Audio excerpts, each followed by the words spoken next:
నమస్తే, welcome to studio 4 news. బులెటిన్ల ముందుగా headlines. Congress నాయకులకు నీళ్లు ఇచ్చుడు చేతకక కాలం తెచ్చిన కరువు అంటున్నారు BRS working president KTR. YSR Chandrababu పాలనలో ఇలాంటి ఇబ్బందులు రాలేదు బ్రదర్ అనిల్. ISPL లో ముంబై చేతిలో ఓడిన మెగా హీరో రామ్ చరణ్ జట్. కాంగ్రెస్ నాయకులకు నీళ్లు ఇచ్చుడు చేతకాక కాలం తెచ్చిన కరువు అంటున్నారు బీఆర్ఎస్ వర్కింగ్ ప్రెసిడెంట్ కేటీఆర్. ముఖ్యమంత్రి పచ్చి అబద్ధాలు చెప్తాండు. పోయే తాప వర్షాలు వడలే, అందుకే కరువు వాతావరణం వచ్చింది, నీళ్లు లేవు, అందుకే పంటలు ఎండిపోతున్నాయని దగుల్బాజీ మాటలు, దొంగ మాటలు మాట్లాడుతుండు. మీరు లెక్కలు తీసుకొని కావాలంటే మా తమ్ముళ్ళు ఇక్కడ చదువుకున్న వాళ్ళు వీరినపల్లి మండలంలో చాలా మంది ఉన్నారు. యూట్యూబ్లో కొట్టుండ్రి, గూగుల్లో కొట్టుండ్రి, మీకే తెలుస్తుంది. పోయిన వర్షాకాలంలో 14% అధిక వర్షపాతం పడ్డది తెలంగాణలో. మన దగ్గర వర్షాలు పడలేదనేది తప్పు మాట, పచ్చి దొంగ మాట. నడపరాక చాతగాక ఇలా పంటలకు నీళ్ళు ఇచ్చే అవకాశం ఉండగా ఇచ్చే ఇష్టం లేక ఇలా పంటలు ఎండుతున్నాయి తప్ప ఇది కాలం తెచ్చిన కరువు కాదు, ఇది కాంగ్రెస్ తెచ్చిన కరువు అనే మాట నేను మీకు విజ్ఞప్తి చేస్తా ఉన్నా. నేను ఉత్తగా చెప్తలేను, ఈ మాట ఏదో డైలాగ్ కోసం చెప్తలేను. నిజంగా ఇవాళ మీరు చూస్తున్నారు టీవీలో, యూట్యూబ్లో కాంగ్రెస్ వాళ్ళు అంటున్నారు కాళేశ్వరం కొట్టుకపోయింది, కేసీఆర్ మొత్తం పైసలు ఖరాబ్ చేసిండు, 1,00,000 కోట్లు ఖరాబ్ చేసిండు, తిన్నాడు అని దిక్కుమాలిన మాటలు మాట్లాడుతున్నారు. అసలు కాళేశ్వరం అంటే ఏందో కాంగ్రెస్ వానికి కాదెలవదు, సున్నా తెలియదు, ఏం తెలియదు అని ఏది పడుతుంది నోటికి వచ్చినట్టు అర్రుడు, నోటికి వచ్చినట్టు మాట్లాడు. మొత్తం కొట్టుకపోయింది అంటాడు. మొత్తం కొట్టుకోపోలేదురా నాయన. కాళేశ్వరం అనే దానిలో 100 భాగాలు ఉన్నాయి. 100 భాగాలలో ఒక్క భాగం, ఒక్క ముక్క మేడిగడ్డ. ఆ మేడిగడ్డ కూడా ఏంటంటే 1.6 కిలోమీటర్లు, అంటే 1600 మీటర్ల పొడవైన బ్యారేజ్. అంటే దగ్గర మీ వీరినపల్లి ఈ మూలకెళ్ళి ఆ మూల ఉంటుంది 1600 మీటర్లు, అంటే గంత పెద్ద బ్యారేజ్. ఆ 1600 మీటర్లల్లా 85 పిల్లర్లు ఉన్నాయి. 85 పిల్లర్లలో 2 పిల్లర్ల కాడ సమస్య వచ్చింది. దాన్ని పట్టుకొని మొత్తం కాళేశ్వరం కొట్టుకుపోయింది అంటాడు. జరిగింది ఏంటి అంటే 2 పిల్లర్ల సమస్య వచ్చింది. ఇప్పుడు నిజంగా బుద్ధున్న ముఖ్యమంత్రి అయితే ఏం చేయాలి? నేను ఉత్తగానే అంటలేను, ఇది కాలం తెచ్చిన కరువు కాదు, కాంగ్రెస్ ఓడు తెచ్చిన కరువు అని ఎందుకంటున్నా అంటే, బుద్ధున్న ముఖ్యమంత్రి అయితే, రైతుల మీద ప్రేమున్న ముఖ్యమంత్రి అయితే ఏం చేయాలి? అధికారంలోకి వచ్చిన మర్నాడే ఈసారి వాతావరణ పరిస్థితి ఏంది, రైతుల బతికేంది అర్థం చేసుకోవాలి. అర్థం చేసుకుని ఏం చేయాలి? వెంటనే దానికి రిపేర్ చేయించాలి. నేను ఒక మాట మీకు చెప్తా, మీరు ఒక్కసారి మనసుకి ఎక్కించుకొని.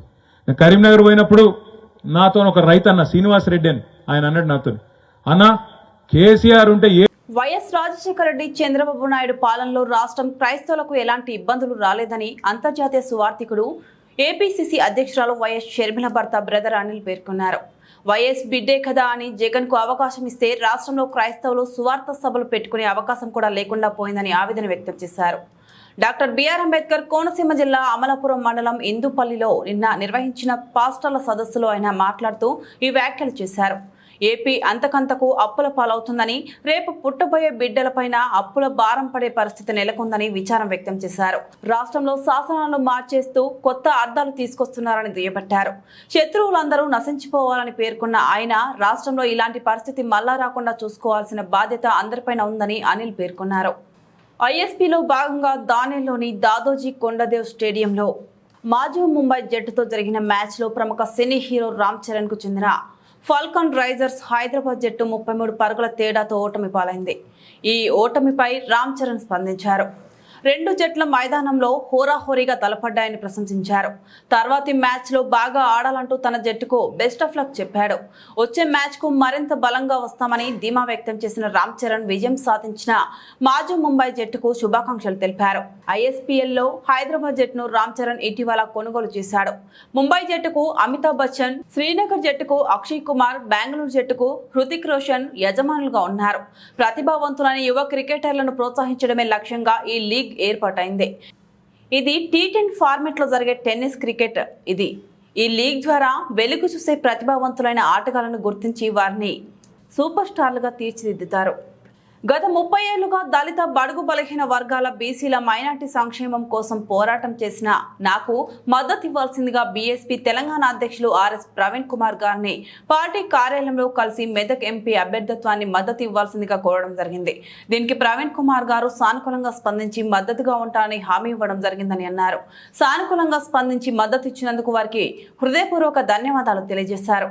ఈ సందర్భంగా పలు రాజకీయ అంశాలను ఆర్ఎస్ ప్రవీణ్ కుమార్ గారితో కలిసి చర్చించడం జరిగింది. బీఆర్ఎస్ తో బీఎస్పీ పొత్తుకు స్వాగతించడం జరిగింది. ఇది మన్యశ్రీ కాన్షీరామ్ ఆలోచనకు దగ్గర ఉందని, భవిష్యత్తులో తెలంగాణ ప్రజల అభివృద్ధి కోసం కేసీఆర్ ప్రవీణ్ కుమార్ పనిచేస్తే మంచి ఫలితాలు వస్తాయని ఇరువురు నేతలు అభిప్రాయం వ్యక్తం చేశారు. అఖిల భారత Congress party Mahabubabad parliament MP అభ్యర్థిగా పోరిక బలరాం నాయక్ ను ప్రకటించడం పట్ల భద్రాచలం కాంగ్రెస్ పార్టీ ఆధ్వర్యంలో స్థానిక భద్రాచలం అంబేద్కర్ సెంటర్లోని అంబేద్కర్ విగ్రహానికి పూలమాల వేసి హర్షం వ్యక్తం చేసిన కాంగ్రెస్ నాయకులు, కార్యకర్తలు.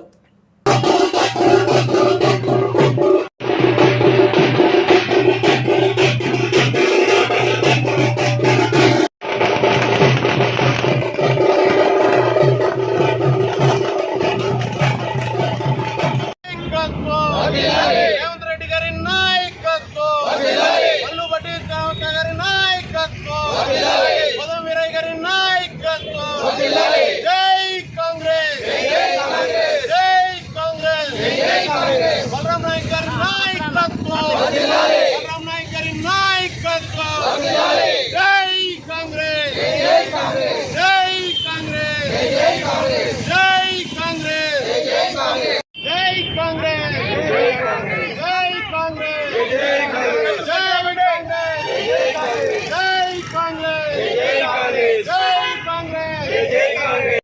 నాయకత్వం, జై కాంగ్రెస్, జై కాంగ్రెస్, జై కాంగ్రెస్, జై కాంగ్రెస్. రాజంపేట నియోజకవర్గంలోని మహాశివరాత్రి పర్వదినాన్ని పురస్కరించుకొని పవిత్రమైన పుణ్యక్షేత్ర అత్తిరాల కామాక్షి త్రితేశ్వర స్వామి వారిని దర్శించుటకు జిల్లా నలుమూలల నుంచి లక్షలాది మంది పెద్ద ఎత్తున అక్కడకు చేరుకుని అమ్మవారిని దర్శించుకొని భక్తులు ఓంకారనాదం హరిహోం హరిహోం ఓం నమశివాయ అంటూ భక్తి శ్రద్ధలతో 3 రోజులు ఈ ఉత్సవం జరిగింది. అతిరాలలో కామాక్షి తిరుతేశ్వర స్వామి అమ్మవారికి ఆలయ కమిటీ ఆధ్వర్యంలో వేద పండితులు ఈ రోజు 2వ రోజున రాజంపేట శాసనసభ్యులు మేడ వెంకట మల్లికార్జున రెడ్డి, ఆలయ committee chairman Velagacharla Venkata Subbareddy, YCP నాయకులు మందరం గంగిరెడ్డిలతో కలిసి కళ్యాణ మహోత్సవానికి ముత్యాలు, తలంబ్రాలు, పట్టు వస్త్రాలు తీసుకొచ్చి అమ్మవారికి ఇవ్వడమైంది. అనంతరం వేద పండితులు పూర్ణ కుంభాభిషేకం చేసిన అర్చకులు చేసి కమిటీ చైర్మన్ వెలగచెర్ల వెంకట సుబ్బారెడ్డి ఎమ్మెల్యేకు పూలమాలలు వేసి శాల్వాతో ఘనంగా సత్కరించారు.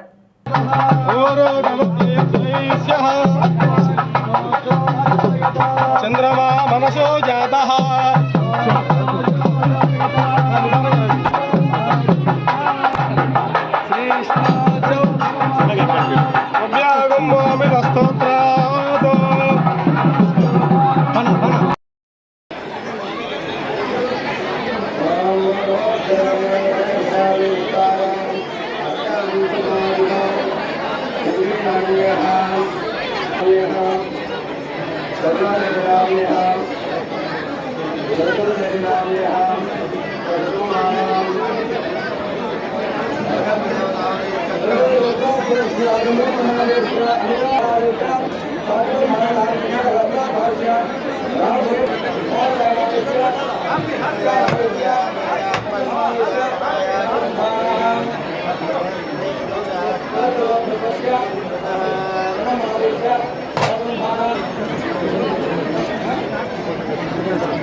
ब्रह्मादिपदर ब्रह्मणादिपदर ब्रह्मा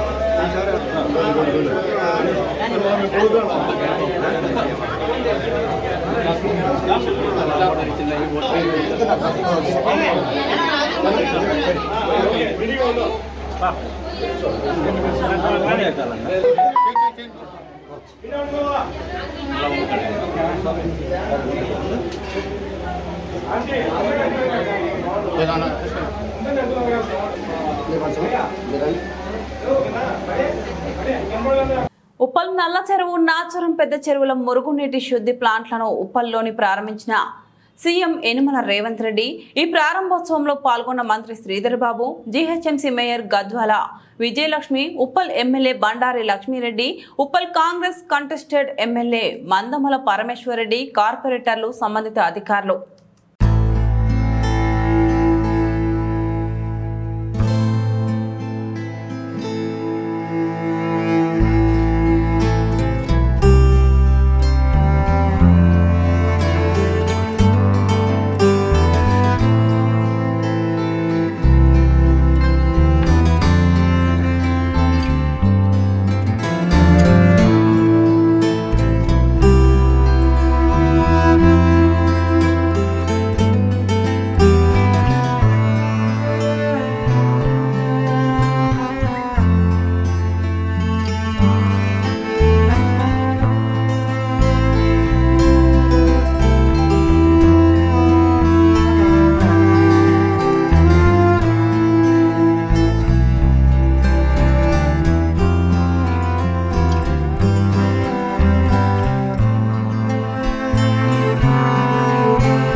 పట్టణంలోని గోరంట్ల సహకార సంఘం కార్యాలయ ఆవరణంలో 44 లక్షల రూపాయలతో నూతన సహకార సంఘం భవన నిర్మాణానికి మంజూరైన పిఎస్సిఎస్ ఎంఎస్సి నిధులతో రాష్ట్ర మహిళా స్త్రీ శిశు సంక్షేమ శాఖ మంత్రి ఉషశ్రీ చరణ్ ప్రత్యేక పూజలు నిర్వహించి భూమి పూజ కార్యక్రమాన్ని నిర్వహించారు.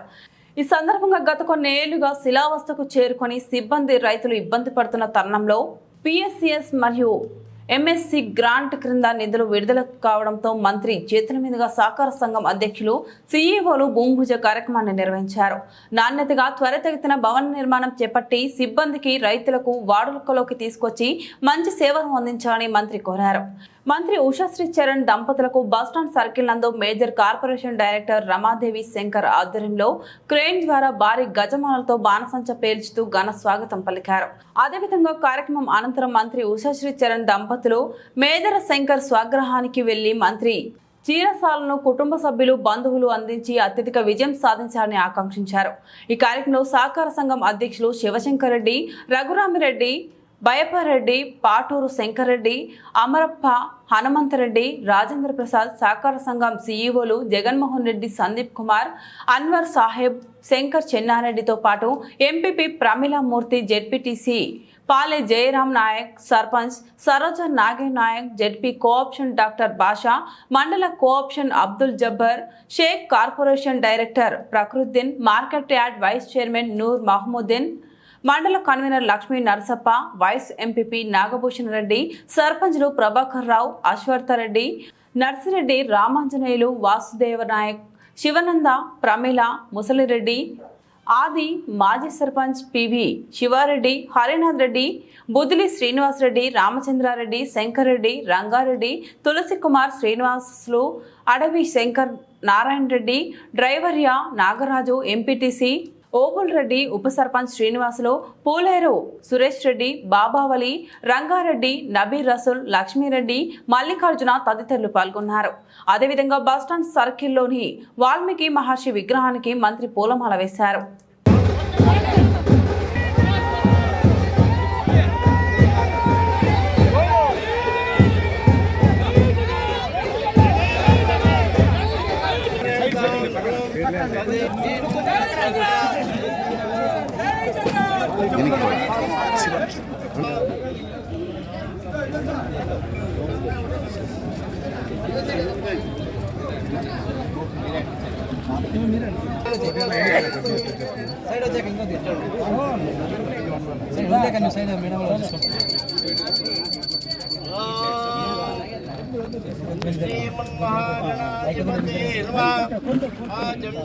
శ్రీధరాయ శ్రీకేశాయ పద్మనాభాయ దామోదరాయ సంకర్షణాయ వాస్తవాయ ప్రద్యుమ్నాయ రుద్రాయ పురుషోత్తమాయ అదోక్షాయ సింహాయ అచ్యుత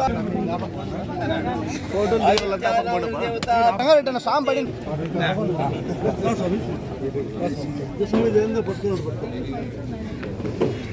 ఏకదైవ యజమానాయస్తే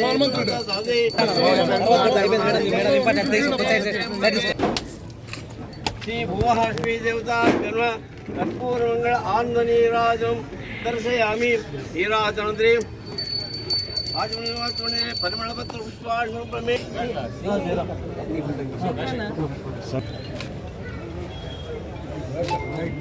జై జగన్ ముసమ్మ నాయకత్వం జై జగన్ శరణ్ రెడ్డి అన్న నాయకత్వం ముసమ్మక్క నాయకత్వం ముసమ్మక్క నాయకత్వం జై జగన్ జై జగన్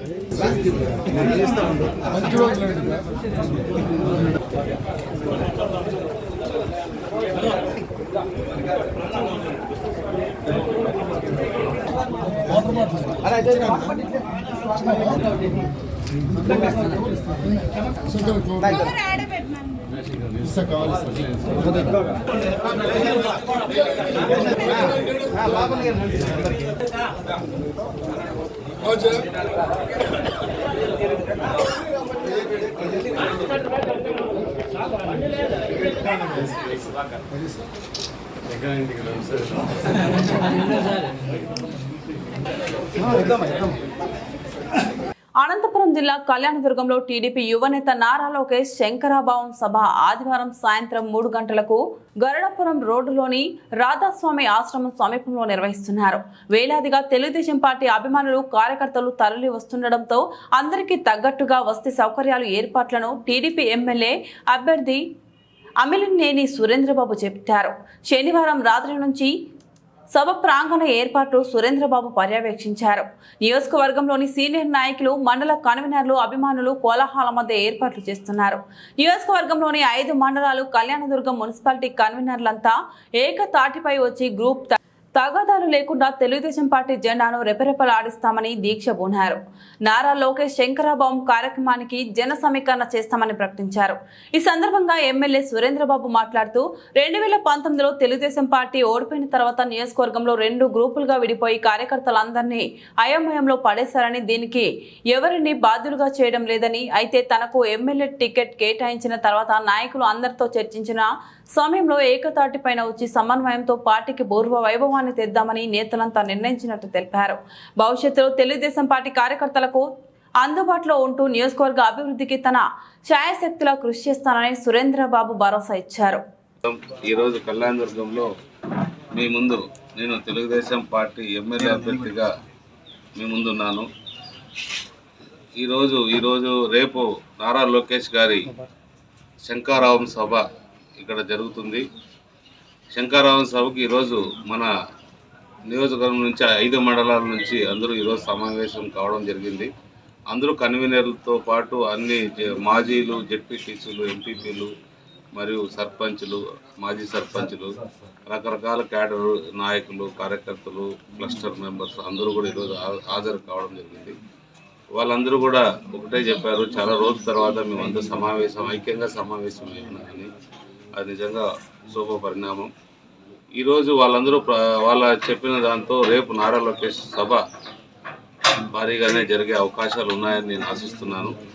ఎందుకంటే వాళ్ళకున్న నమ్మకము, ఈరోజు ఏకతాటిపై ఉన్న 2 గ్రూపులు ఏకతాటిపై ఒక చోట సమావేశం కావడం అనేది కళ్యాణదుర్గం 4.5 సంవత్సరాల తర్వాత ఈరోజు నేను అనుకుంటా ఈరోజే మొదటి రోజు అనుకుంటున్నా. తర్వాత కూడా ఈ గ్రూప్ రాజకీయాలు అనేవి ఉండవు. ఒకటే గ్రూప్ ఉంటుంది, అదే చంద్రబాబు నాయుడు గ్రూపు. చంద్రబాబు నాయుడు తెలుగుదేశం పార్టీ గ్రూప్గా కొనసాగుతుంది. ఎందుకంటే ఇక్కడ బలమైన క్యాడర్ ఉంది, నాయకులు బలంగా ఉన్నారు. ప్రతి ఒక్కరిని నేను దగ్గరగా చూస్తున్నాను ఈ మధ్య కాలం నుండి. ప్రతి ఒక్కరూ 30 సంవత్సరాలు, 25 సంవత్సరాలు, 40 సంవత్సరాల నుండి కార్యకర్తలు ఇక్కడ కొనసాగుతున్నారు. అంత బలంగా ఉన్న క్యాడర్ని గ్రూపులుగా విడిపోవడం నిజంగా కొంత బాధాకరమైన విషయం. ఏది ఏమైనా కూడా అందరూ ఒక తాటిపైకి రావడం, పార్టీ కోసం అందరూ పనిచేస్తారని ముందుకు రావడం, రేపు జరగబోయే సభ శంకారావుని దిగ్విజయం చేస్తానని చెప్పడం, రాబోయే ఎన్నికల్లో కూడా కలిసికట్టుగా పనిచేసి భారీ మెజార్టీని అందిస్తామని అందరి తరఫున ఈరోజు తెలియజేయడం జరిగింది. ఏలూరు జిల్లా ఏలూరు నగరంలోని మండల ప్రజా పరిషత్ కార్యాలయంలో 2024 సాధారణ ఎన్నికల సందర్భంగా ఎన్నికలపై మీడియా పాత్రపై సదస్సు నిర్వహించారు. ఈ సందర్భంగా డిపిఆర్ఓడి రామచంద్రరావు అధ్యక్షతన వహించారు. జిల్లా పంచాయతీ అధికారి జిల్లా పంచాయతీ అధికారి తూతికా శ్రీనివాస్ విశ్వనాథ్ మాట్లాడుతూ ఈ దేశంలో ఉత్తమమైనది నియమ నిబంధనలు పాటించాలన్నారు. ఎవరైనా నియమ నిబంధనలు పాటించకపోతే దానిని ఒక వ్యక్తి లేదా వ్యవస్థ తప్పుదోవ పడుతుందని తెలియజేసింది మీడియా. రానున్న ఎలక్షన్ సమయంలో మరింత బాధ్యత మీడియాపై ఉందన్నారు. కొంతమంది సోషల్ మీడియా ప్లాట్ఫామ్ పై కొన్ని అబద్ధపు వార్తలు ప్రచారం జరుగుతున్నాయి. ఎన్నికలను మించింది ఏదీ లేదు, నేను ఖచ్చితంగా ఓటు వేస్తాను అనే నినాదంతో ఎలక్షన్ కమిషన్ ప్రజలకు ఓటు విలువ తెలియజేస్తుంది. ఓటు వేసే వ్యక్తికి ఒక అవగాహన కార్యక్రమాలు చేపడుతున్నాం. దానిని ప్రజల్లోకి తీసుకువెళ్లవలసిన బాధ్యత మీ మీడియా మీద ఉందని అన్నారు. ఏలూరు జిల్లా ఎన్నికల అధికారి గౌరవ జిల్లా కలెక్టర్ గారు శ్రీ ప్రసన్న వెంకటేష్ గారి ఆదేశాల మేరకు ఈరోజు డిపిఆర్ఓ గారు శ్రీ రామచంద్రరావు గారు, డిపిఓ గారు, నేను స్వీప్ యాక్టివిటీస్లో భాగంగా మన జిల్లాలో ఉన్నటువంటి ప్రింట్ అండ్ ఎలక్ట్రానిక్ మీడియా మిత్రులు అందరితో కూడా ఎన్నికలకు సంబంధించి నియమావళి, ముఖ్యంగా ఫేక్ న్యూస్, పెయిడ్ న్యూస్కి సంబంధించి మార్గదర్శకాలు, ఎలక్షన్ కమిషన్ ఆఫ్ ఇండియా ఇచ్చిన మార్గదర్శకాల మీద ఒక అవగాహన సదస్సు ఏర్పాటు చేయడం జరిగింది. మీడియా సోదరులకు ఈ విషయాలన్నీ తెలిసినప్పటికీ కానీ ఒక ఫేక్ న్యూస్ అయినా మనకి ఈ రోజుల్లో ఓటర్స్ని చాలా తొందరగా ప్రభావితం చేయగలదు. దాని ద్వారా మరి తప్పుడు నిర్ణయాలు తీసుకునే పరిస్థితి ఉంటుంది అన్న విషయాన్ని దృష్టిలో పెట్టుకొని ఈరోజు సుప్రీంకోర్టు ఇచ్చినటువంటి 2004 నామ్స్ కానీ ఎలక్షన్ కమిషన్ ఆఫ్ ఇండియా ఇచ్చినటువంటి నామ్స్ని ఈరోజు ప్రధానంగా ఈ సదస్సులో చర్చించడం జరిగింది. అలాగే మనకి ఎంసీ ఒకటి ఉంది, మనకి media certification and monitoring committee అని చెప్పి ఈ ఎంసీ ద్వారా ఎవరైతే కమిటీ మెంబర్స్గా ఉంటారో ఈ ఫేక్ న్యూస్ కానీ లేక మనకి పెయిడ్ న్యూస్ కానీ కంటిన్యూగా మానిటర్ చేస్తూ ఎన్నికలలో నిలబడే వ్యక్తి ఎక్స్పెండిచర్స్ను స్క్రూటినీ చేయడానికి అది ఉపయోగపడుతుంది. అదేవిధంగా ఏదైనా సరే మనకి ఒక రిలీజియస్ యాక్టివిటీస్లో కానీ లేక మనకి యాంటీ సోషల్ యాక్టివిటీస్లో కానీ లేక మనకి నేషనల్ మనకి దేశానికి సంబంధించి భద్రతా విషయాలు లోపాలెత్తి చూపే విషయంలో కానీ సో ఇటువంటివి ఫేక్ న్యూస్ కానీ లేక మనకి పెయిడ్ న్యూస్, అడ్వర్టైజ్మెంట్ న్యూస్ అని కూడా ప్రభావితం చేయకూడదు అన్న మార్గదర్శకాలను కూడా ఈరోజు సదస్సులో చెప్పడం జరిగింది. అలాగే మనకి ఎన్నికలకు సంబంధించి మోడల్ కోడ్ ఆఫ్ కాండక్ట్, ఎన్నికల ప్రవర్తన నియమావళిలోని మీడియా సోదరులు, ప్రింట్ అండ్ ఎలక్ట్రానిక్ మీడియా యాజమాన్యం వాళ్ళు ఏ విధంగా తమ విధులను నిర్వహించాలి, అలాగే జిల్లా యంత్రాంగానికి ఎన్నికల విధులు ఫ్రీ అండ్ ఫెయిర్గా జరిగే విధంగాను, అలాగే ఎథికల్ ఓటింగ్స్ అంటే ఓటర్స్ టర్న్అవుట్ పెంచే విధంగా ఎథికల్ ఓటింగ్ జరిగే విధంగా, ఎన్నికలలో మద్యం కానీ నగదు కానీ ప్రభావితం లేకుండా స్వతంత్రంగా ఓటర్ అన్న వ్యక్తి నిర్ణయం తీసుకొని ఓటు వేసే విధంగా జరగాలని చెప్పి మీడియా వాళ్ళ సహకారం కూడా ఈ సదస్సులో కోరుతూ, ఏదేమైనా జిల్లాలో రానున్న ఎన్నికలు ప్రశాంత వాతావరణంలో జరగడానికి, ప్రజాస్వామ్య బద్ధంగా మనకి ఫ్రీ అండ్ ఫెయిర్ ఎలక్షన్స్ జరగడానికి మీడియా సహకారం చాలా అవసరం. కాబట్టి ఈరోజు కలెక్టర్ గారు ప్రసన్న వెంకటేష్ గారి ఆదేశాల మేరకు ఈ సదస్సులో మిమ్మల్ని అందరినీ భాగస్వామ్యం చేసి పవర్ పాయింట్ ప్రజెంటేషన్ ద్వారా అన్ని విషయాల్ని కూడా సవివరంగా వివరించడం జరిగింది. బులెటిన్ ముగించే ముందు మరోసారి హెడ్లైన్ చూద్దాం. కాంగ్రెస్ నాయకులకు నీళ్లు ఇచ్చుడు చేతకక కాలం తెచ్చిన కరువు అంటున్నారు BRS working president KTR. YSR Chandrababu పాలనలో ఇలాంటి ఇబ్బందులు రాలేదు బ్రదర్ అనిల్. ఐఎస్పీఎల్లో ముంబై చేతిలో ఓడిన మెగా హీరో రామ్ చరణ్ జట్. ఇవి బులెటిన్ అప్డేట్స్. మరిన్ని అప్డేట్స్ మళ్ళీ కలుద్దాం. అంతవరకు సెలవు. నమస్తే.